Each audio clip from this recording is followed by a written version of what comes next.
नमस्कार, स्वागत है आप सभी का हमारे इस खास कार्यक्रम बोल मुंबई बोल में। मैं हूं संजय मिश्रा। मुंबई के सांताक्रूज पश्चिम में हम खड़े हैं। यहां पर कांग्रेस पार्टी के वो तमाम कार्यकर्ता अपने हाथों में कटआउट और झंडे लेकर प्रशासन को लगातार आह्वान कर रहे हैं कि जिस तरीके से समय समय पर घर के रसोई गैस में की कीमतों में जो वृद्धि हुई है, जो इजाफा हुआ है, उसे किसी सूरत में बर्दाश्त नहीं किया जाएगा। और साफ तौर पर बांद्रा तालुका कांग्रेस आई कमेटी वार्ड क्रमांक 97 का ये पूरा का पूरा मामला देखने को मिल रहा है। जी हाँ, मैं हो गया महंगा, अब मैं गरीबों का नहीं, 400 से 790 हो गया मैं। ये कहना है इनके कटआउट पर यदि गौर किया जाए तो हम अपने तमाम दर्शकों को ये बताना चाहते हैं कि बोल मुंबई बोल दिखाने का हमारा मकसद सिर्फ इतना रहता है कि मुंबई करों के जहन में आखिर चल क्या रहा है। मामला कोई भी हो, मुद्दा कोई भी हो, एजेंडा कोई भी हो, लेकिन आम मुंबई कर उन तमाम चीजों को किस तरीके से सोचता है। और ये तमाम कांग्रेस के जो नुमाइंदे हमारे सामने खड़े हैं, इसमें आम जनमानस भी है जो आहत है गैस की बढ़ती कीमतों को लेकर। हमारे साथ यहाँ पर महमूद खान है। सबसे पहले महमूद खान के पास हम जाएंगे और उनसे ये जानने की कोशिश करेंगे कि उन्होंने समय समय पर जिस तरीके से जनहित के मुद्दों को उठाया है, अभी इस मामले को लेकर वो कहां तक जाएंगे। महमूद जी, आपका स्वागत है। आपसे ये जानना चाहते हैं, ये तमाम भीड़ जो है क्या साबित करना चाहते हैं आप? साबित नहीं करना है संजय भाई, बस यही है कि जो आज महंगाई बढ़ती जा रही है। आज 2.5 सालों में आप देखो कि कितना महंगाई बढ़ गई है। कांग्रेस की भी गवर्नमेंट थी, सब लोग खुश थे, सबको भी हर चीज मिल रही थी। आज देखो, आज आम जनता इसी परेशान है संजय भाई। आज आम जनता ही परेशान है। आज गैस का भाव पहले क्या था, आज क्या हो गया। आज रेलवे टिकट है, आप गाँव जाते हैं, वहाँ साहब गाँव जाते हैं, पहले क्या रेट था, अब क्या हो गया। दाल की कीमत पहले क्या थी, अभी क्या हो गई। हालांकि अभी कम किया, बट क्यों बढ़ाया गया। वहां से वो फंड निकाल के यूपी के अंदर वहां पे उन्होंने इलेक्शन लड़ा वो पैसे से। ऐसा लोग बोलते हैं तो मुझे लगता है वो बात सही है, क्योंकि वो आज इतना पैसा एक के लिए लोग कर रहे हैं संजय भाई। पैसा कहाँ जा रहा है? आम जनता का ही पैसा ये लोग सब निकाल के सब यूज कर रहे हैं। आम जनता ही परेशान है। मैं इतना कहूँगा कि जो आज कीमत बढ़ी है इसको पीछे लिया जाए, क्योंकि इसमें आम जनता ही थोड़ी परेशान है। तो कुल मिला के इनका कहना है, बड़े संक्षेप में इन्होंने अपनी बातों को भी कह दिया और आह्वान भी कर दिया कांग्रेस के इस परचम तले कि जिस तरीके से सुरसा की तरह महंगाई है लोगों को निकलने के लिए, भ्रष्टाचार का दीमक अंदर तक जा घुसा है। हर बार नया आह्वान जनता से किया जाता है, लेकिन जनता से जो वादे किए जाते हैं, उन वादों की कसौटी पर लोग कितने खरे उतर पाते हैं, ये एक बड़ा सवाल है। हम अपने तमाम दर्शकों को ये बता दें कि मुंबई में तकरीबन 130 के आसपास गैस एजेंसियां हैं। अगर भारतवर्ष की बात करें तो 18,240 के आसपास डिस्ट्रीब्यूटर हैं और उनके माध्यम से तमाम लोगों के घरों में रसोई गैस सिलेंडर पहुंचाया जाता है। सब्सिडी की बात की जाती है, जनधन योजना लागू किया जाता है, जनधन अकाउंट खोला जाता है, लेकिन क्या सब्सिडी समय रहते लोगों के अकाउंट में जा पा रही है, एक बड़ा सवाल है। और कालेबाजारी की यदि बात करें तो गैस सिलेंडर जो होना तो चाहिए लोगों के घरों में, खास करके महिला गृहिणी जो होती है, वो घर की होम मिनिस्टर होती है। महमूद भाई, आपसे जानना चाहेंगे, महिलाओं का अक्सर ये कहना होता है कि हर 15 दिन पूरा होने से पहले गैस का सिलेंडर चला जाता है, गैस खत्म हो जाता है। हमने सड़कों पर खोमचे वालों को, चाइनीज वालों को, बड़ा पाव वालों को, मसाला डोसा वालों को, तमाम लोगों को देखा है कि वो खाद्य पदार्थों का जो उत्पादन है वो सड़कों पर करते हैं, फुटपाथ पर करते हैं, वो भी इसी गैस जिसको लेकर आपने ये संकल्प लिया है। यही गैस सिलेंडर उन तक कैसे पहुंचता है, जानना तो चाहिए आम जनता के घर में, वहां कैसे पहुंचता है? ब्लैक से पहुंच रहा है। कुछ ऐसे लोग हैं जो ब्लैक कर रहे हैं, बट वो गलत है। पर यही कहूँगा कि जो वो आज जो गैस, ये गलत नहीं है, वहाँ गलत है। देखा जाए हमारा आंकड़ा कहता है 1500 करोड़ का ये भ्रष्टाचार है, लेकिन इस पर किसी की नजर नहीं जा रही। बट आज जो ये लोग बोलते हैं कि आज हम भ्रष्टाचार नहीं कर रहे हैं बीजेपी गवर्नमेंट, आज वही तो हो रहा है। आज आप जनता परेशान है, उनको गैस नहीं मिल रहा है, और जो मिल रहा है वो इतना महंगा है कि वो क्या करे। आज वो स्टोव जाने पे आमादा हो गए। बिल्कुल बिल्कुल, बद से बदतर परिस्थिति का सामना कर रहा है गरीबों के लिए बड़े बड़े दावे किए जाते हैं, बड़े बड़े योजनाएं बनाई जाती है, लेकिन उन योजनाओं का लाभ गरीबों को क्या मिल पाता है, एक बड़ा सवाल है जिसका जवाब शायद ही किसी के पास हो। विजय अबनावे एक ऐसा नाम, कांग्रेस के काफी सीनियर मोस्ट कार्यकर्ता कहे, नेता कहे, कोई अतिशयोक्ति नहीं। विजय अबनावे साहब, आपके हाथ में कटआउट हमने देखा, उस पर लिखा था 5वें अंदा ATM मधून पैसे काट लिया, 173 सरचार्ज।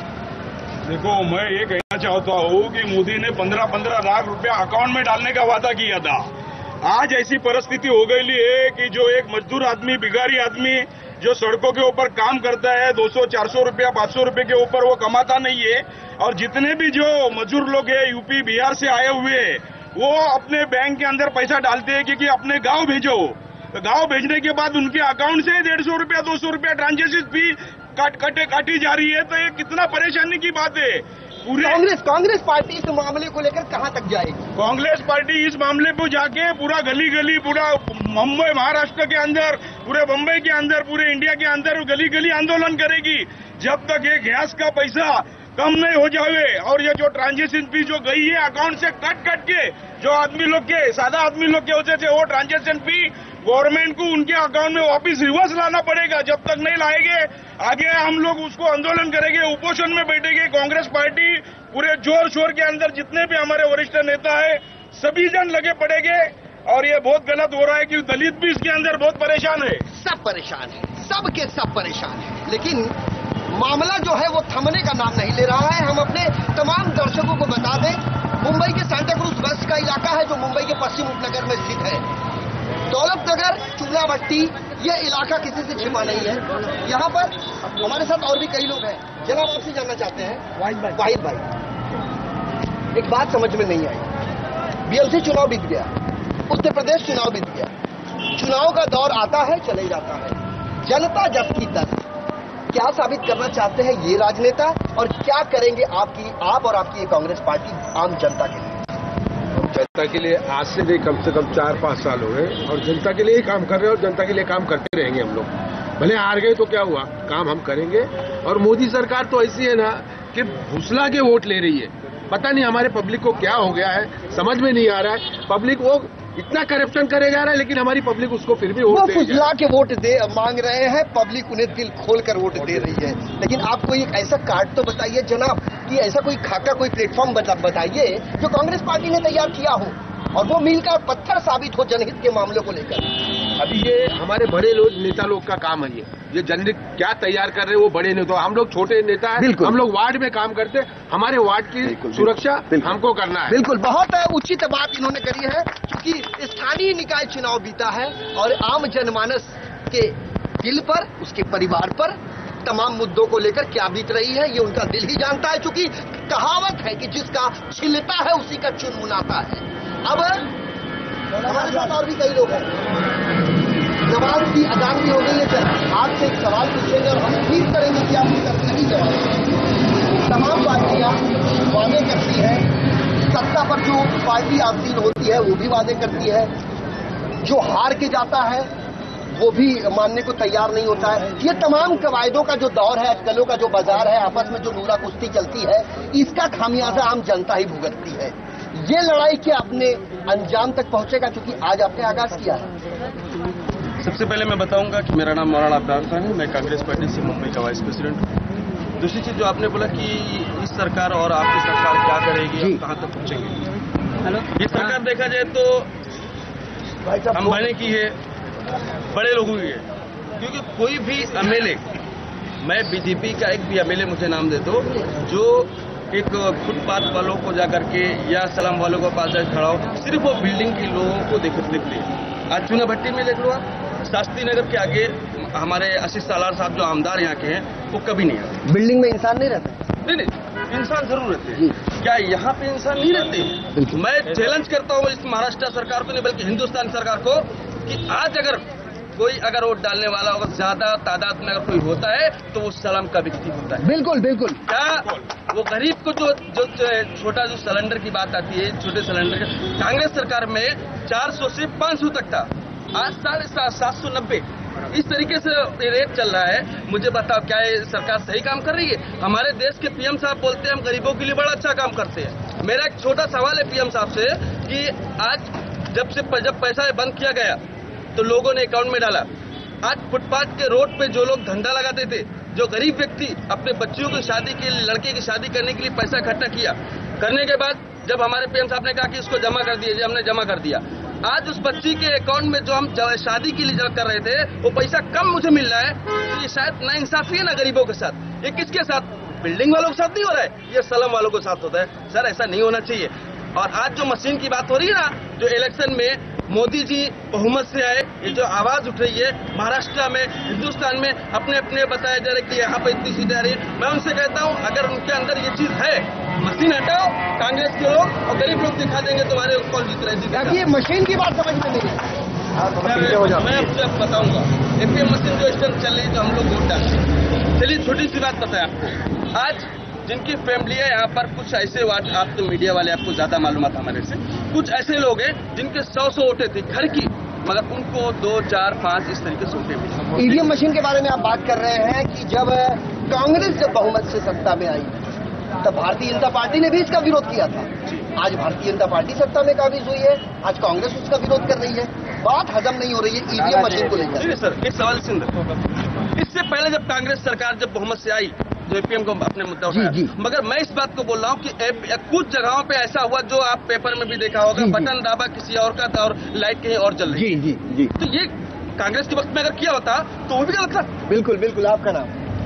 असलम सिद्दीकी बात कर रहा हूँ, vice president north west district Congress party. EVM का जो मुद्दा है, ईवीएम अभी कांग्रेस पार्टी के तरफ से ईवीएम हटाओ देश बचाओ की मुहिम चालू होगी, क्योंकि ईवीएम करप्शन, मैं इसको ईवीएम करप्शन करूंगा। कैंडिडेट अपना वोट खुद डालता है, एमएनएस का कैंडिडेट कोर्ट में जाके फाइल कर रहा है और अभी तक कोई कार्रवाई नहीं हो रही, क्योंकि नरेंद्र मोदी की सरकार और देवेंद्र फडणवीस की सरकार इतनी ज्यादा पावरफुल अपने आप को हिटलर शाही बना के रखी है, क्योंकि जज भी फैसला सुनाने के लिए सोचते हैं कि मेरा अगर मैं फैसला सुनाऊंगा तो मुझे कल के दिन क्या होगा, मेरे भी बाल बच्चे, उनके साथ में ये सरकार क्या करेगी, वो ये सोच के मजबूर हो गए। इसके वजह से ये जो ईवीएम की करप्शन चल रहा है, इसकी वजह से कैंडिडेट का खुद का वोट नहीं है, जीरो वोट आया उसको, 0 वोट ईवीएम करप्शन। मैं तो इसे सूट बूट की सरकार कहूँगा। सूट बूट की सरकार इसलिए कि अंबानी अदानी इनकी सरकार है, हमारे स्लम की सरकार नहीं है। अब मैं नरेंद्र मोदी तो बहुत अलग है, पीएम की बात है उनकी। हमारे यहाँ के एमएलए आमदार आशीष शेलार जी, वो ये पट्टे के इस साइड आते ही नहीं है, स्लम देखते नहीं। 2.5 साल हो गए, आए कभी नहीं आते। वो सिर्फ उधर ही रोडों का काम, पानी का काम, क्यों बिल्डिंगों में इंसान रहते हैं, यहाँ इंसान नहीं रहते। यहाँ ना गटर का काम हो रहा है, ना पानी का काम हो रहा है। वार्ड कौन सा है आपका? वार्ड 97 है हमारा। आपको पता है तेलंगाना कितने वोटों से चुकी है? पता है, हमने इलेक्शन आपके वोट से गिरा, हमारे वोट से गिरा है, पर वो साइड से गिरा है। ये साइड से हमारे जो वोट गिरे हैं वो तेलंगाना बनी है। अगर आप देखो आशीष शेलार के बारे में आपने कहा, मैं बड़े शॉर्टकट में आपसे एक सवाल पूछूंगा, लेकिन समय है एक छोटे से ब्रेक का। ब्रेक के जब हम उस पार लौटेंगे, मुद्दा है गैस सिलेंडर की बढ़ती कीमतों को लेकर। इस मुद्दे पर हम रहेंगे और इस मुद्दे के तह तक जाएंगे, क्योंकि IN24 न्यूज बहुत जल्दी एक महामुहिम छेड़ने वाला है और ये बताने वाला है प्रशासन को कि लोगों के घरों में जो गैस का बाटला पहुंचाया जाता है उसमें कितनी त्रुटियां हैं। बने रहिए IN24 न्यूज के साथ।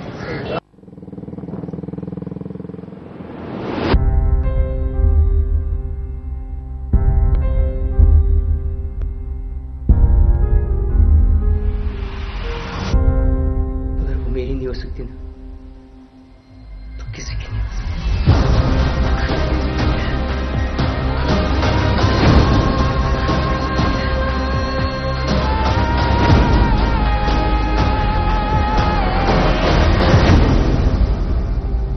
Baby, you got me.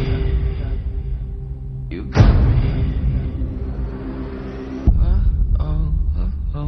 Oh, no.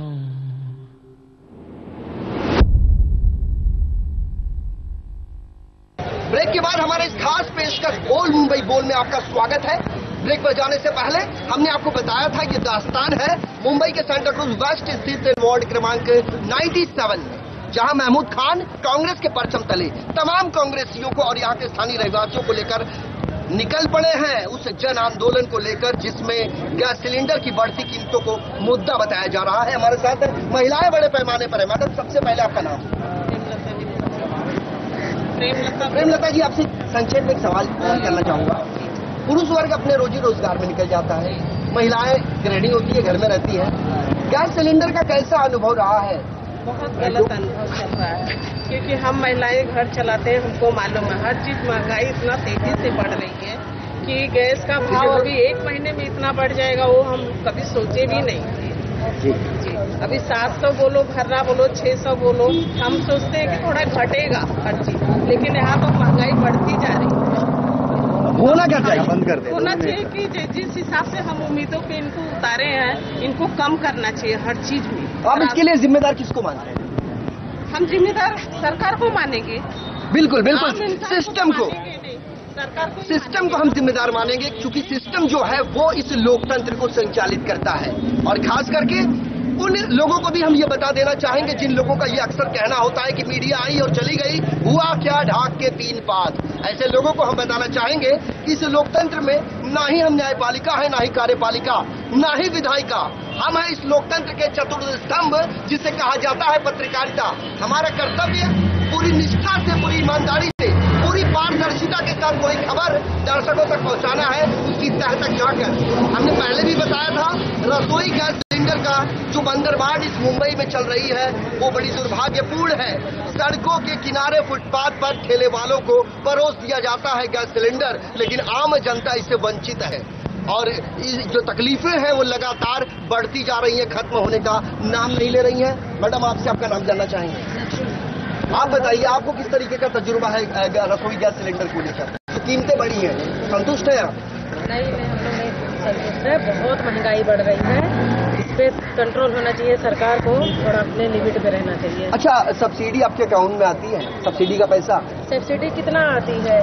कभी 60 रुपए आएगी, कभी 50 रुपए आएगी, 54 रुपए आएगी, ऐसे ही आती है। आप बैंक जाके कभी अपना पासबुक अपडेट किए हो? आपने उसमें देखा है सब्सिडी कितनी है? आपसे 40-50 अभी बढ़ा है, अभी बढ़ा है, अभी हुआ है ना ये। आप आगे आइए मैडम, आप आगे आइए। पहले तो ऐसे ही आया है। हाँ, ये तो अभी बढ़ा है।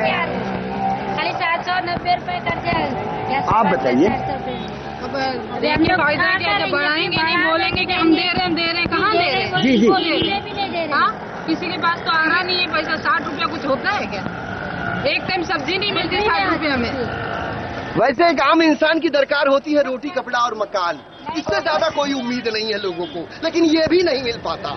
मुसीबतों का अंबार लगा हुआ है, आम जनता आहत है, कोस रही है इस देश की आर्थिक नीतियों को लेकर, लेकिन अभी भी उनको कोई निजात मिलता नहीं दिखाई दे रहा है। रसोई गैस सिलेंडर की हम बात करें या कमर्शियल गैस सिलेंडर की बात करें, जो ब्लू नीले कलर का होता है, दरअसल होता तो यह है कि जब बड़े बड़े कारखाने में, बड़े बड़े होटलों में जो नीले रंग का जो गैस बाटला होता है, कमर्शियल गैस सिलेंडर होता है, वो पहुंचाया जाता है। लेकिन कैसे इसकी ब्लैक मार्केटिंग की जा रही है, कालाबाजारी की जा रही है, और ये सिर्फ जनता इससे परेशान नहीं है। यदि यथार्थ के पटल पर देखा जाए तो सरकारी तिजोरियों में भी बड़े पैमाने पर सेंधमारी की जा रही है, और जो रसूखदार लोग हैं उनको इससे कोई सरोकार नहीं है। सरोकार है आम जनता को।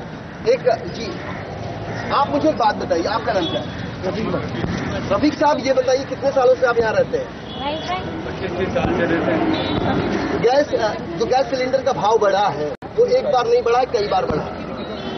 इस बार कोई जेन्युइन रीजन आप बता सकते हैं कि ये जो बढ़ रहा है इसके पीछे जिम्मेदार कौन है? ये सरकार ही, बीजेपी के जो चुनाव लड़े वो पैसा हम लोग पे डालते हैं। नहीं, कांग्रेस की भी तो सरकार थी, लेकिन उस समय भी भारतीय जनता पार्टी के लोग कहते थे कि जो क्रूड ऑयल है अंतर्राष्ट्रीय स्तर पर, जो कच्चा तेल है, उसकी कीमत में लगातार गिरावट आ रही है, तो ऐसे में पेट्रोल की कीमत भी कम होनी चाहिए। वो भी कम नहीं हुआ है, ना कांग्रेस ने कम कर पाई, ना बीजेपी कर पा रही है। आखिर ये हो क्या रहा है?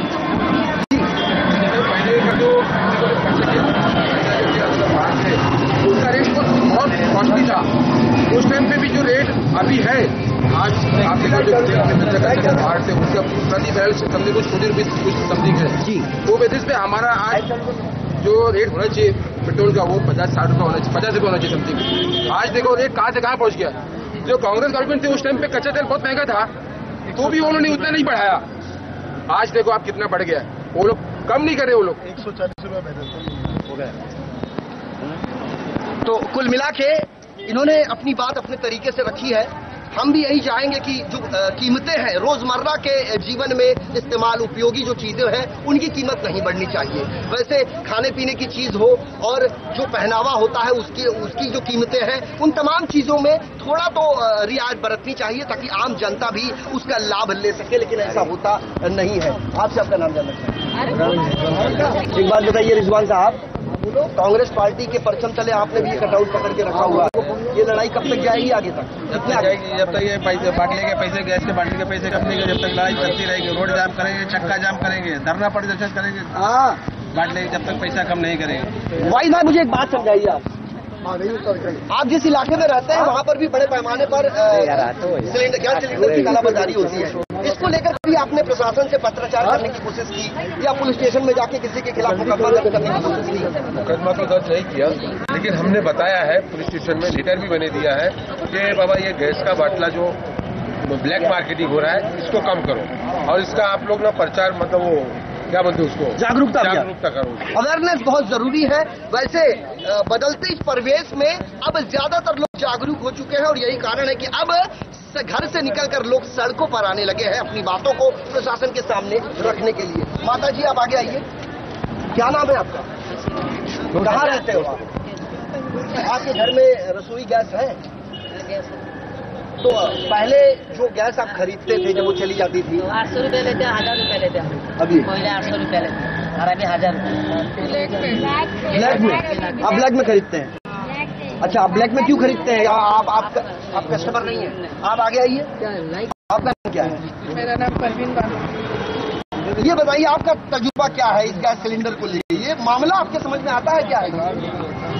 ये मामला मोदी जी का चला हुआ है, इसको समझने के लिए तो बहुत ऊंची सोच रखना पड़ेगी, तो वो तो बहुत मुश्किल काम है। मगर ये समझ में आ रहा है कि जैसे उन्होंने वादा किया था कि बदलाव लाओ, गरीबी भगाओ, तो जब गैस ही नहीं रहेगी, रोटी ही नहीं पकेगी, तो इंसान जीवित कैसे रहेगा? बिल्कुल बिल्कुल। और ज्यादा करके इस मुंबई में रोज कुआं खोदो रोज पानी पियो की तर्ज पर जीवन यापन करने वाला मुंबईकरों का एक बड़ा तबका है। खास करके जब वो घरों से निकलता है तो परिवार उसका इंतजार करता है कि आज सुबह क्या चूल्हा जला है तो क्या शाम का चूल्हा जल पाएगा भी कि नहीं, चूंकि रसोई गैस की भारी किल्लत और लगातार उसकी जो कीमतें है उसमें लगातार हो रहा इजाफा एक बड़ा कारण है। जी आप क्या नाम है? मेरा नाम है रामपाल। आप बताइए मुझे राम साहब, बहुत लंबा अनुभव है आपका, क्योंकि मेरे ख्याल से आप 50 साल से अधिक समय से यहाँ रहते हैं। गैस सिलेंडर के बारे में बताइए। गैस सिलेंडर के बारे में तो ऐसा है, दिन पे दिन परिस्थिति अपनी जो है खराब होती जा रही है। जब कांग्रेस की सरकार थी तब 422 रुपये में यहाँ पे गैस का सिलेंडर मिलता था, और आज जाकर के 790 रुपये का गैस का सिलेंडर है। उसके बावजूद भी टाइम पे गैस का सिलेंडर नहीं मिल पा रहा है। उसके साथ साथ जो सब्सिडी का पैसा जो बैंक में आना चाहिए, खाते में आना चाहिए, वो भी नहीं आ पा रहा है। अगर इसके बारे में अगर बैंक से इंक्वायरी करने के लिए जाए तो वो फर्जी भी बोलते हैं कि डॉक्यूमेंट आप जमा कर दो। डॉक्यूमेंट हमने जमा कर दिया। आज मैं कहता हूँ मेरे डॉक्यूमेंट सारे जमा हैं, मेरे एलपीजी गैस के सिलेंडर की दुकान पे जमा है, बैंक में जमा है। आज की तारीख तक 1 रुपया मेरे खाते में नहीं आया है। वैसे बहुत मुद्दे की बात इन्होंने करी है, आपके पास आता हूँ राम साहब, लेकिन हम अपने दर्शकों को बता दें, हमें ऐसे दर्शकों की एक लंबी फहरिस्त है जिन्होंने हमसे ये सवाल किया है कि अभी भी सब्सिडी का पैसा उनके बैंक खाते में नहीं पहुंचा है। जब वो बैंक जाते हैं तो बैंक से उनको ये सुनने में मिलता है कि आप अपने डिस्ट्रीब्यूटर के पास जाइए, और जब वो डिस्ट्रीब्यूटर के पास पहुंचते हैं तो डिस्ट्रीब्यूटर साहब 2 कदम आगे उन्हें फिर सलाह देते हैं कि वो बैंक में जाए। ऐसे में इंसान करे तो करे क्या? सवाल कई है लेकिन जवाब एक भी नहीं। और कुछ कह रहे थे आप? और ये कह रहा था इसके बारे में, गैस के सिलेंडर के बारे में ऑलरेडी मैंने एप्लीकेशन भी किया हुआ है इनके हेड ऑफिस के अंदर, लेकिन किसी भी प्रकार का कोई रिमाइंडर नहीं है। फिलहाल आज की तारीख में अभी फिलहाल इंक्लोजमेंट मेरे पास नहीं है। आप जब भी चाहेंगे आपको इसका इंक्लोजमेंट मिल जाएगा। और इसी के साथ साथ मैं कहना चाहता हूँ कि कांग्रेस के बैनर तले, कांग्रेस के माध्यम से महमूद भाई ने जो ये काम उठाया है, इस काम को पूरा करने के लिए, इस काम को अंजाम देने के लिए आप यहाँ के सभी लोगों की जरूरत है, और आप मीडिया का भी बहुत बड़ा सहयोग है। मैं आप सभी लोगों का शुक्रिया अदा करता हूँ। बिल्कुल बिल्कुल, मीडिया का सहयोग है, और मीडिया का सहयोग तब तक रहेगा जब तक कि जनहित का मामला होगा। आपसे आपका नाम जानना चाहेंगे?